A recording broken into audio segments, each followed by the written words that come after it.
আসসালামু আলাইকুম দর্শক। পে স্কেল সম্পর্কিত একটি সভা অনুষ্ঠিত হয়েছে। এ সম্পর্কে একটি খবর আপনাদের এখন পড়ে শোনাচ্ছি।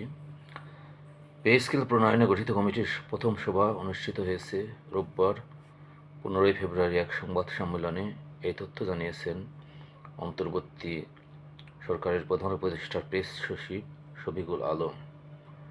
বৈঠকে নবম পে স্কেল বাস্তবায়নের বিষয়ে বিস্তর আলোচনা হয়েছে বলে জানা গেছে। এর আগে জাতীয় বেতন commission 2025, Bangladesh judicial service pay commission 2025 এবং সশস্ত্র বাহিনী বেতন কমিটি 2025-এর দাখিল করা প্রতিবেদনের বেতন সম্পর্কিত বিষয় পরীক্ষা নিরীক্ষা করে সুপারিশের জন্য এবং সশস্ত্র বাহিনী বেতন কমিটি 2025-এর প্রতিবেদনের জন্য সুপারিশ প্রণয়ন কমিটি গঠন করে অন্তর্বর্তী সরকার।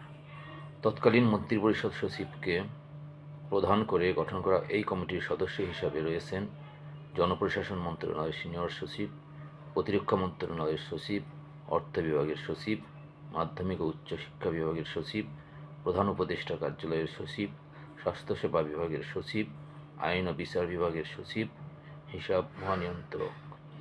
এই কমিটি জাতীয় বেতন commission 2025, Bangladesh judicial service pay commission 2025 এবং সশস্ত্র বাহিনী বেতন কমিটি 2025-এর দাখিল করা প্রতিবেদনের বেতন সম্পর্কিত বিষয়াদি পরীক্ষা নিরীক্ষা করে পরবর্তী কার্যক্রম সংক্রান্ত সুপারিশ প্রণয়ন করে সরকারের কাছে প্রতিবেদন দাখিল করবে। সেই কাজের জন্যই প্রথম বৈঠকে বসেন কমিটির সদস্যরা। উল্লেখ্য, গত বছরের 27 জুলাই নবম জাতীয় বেতন কমিশন গঠন করে সরকার।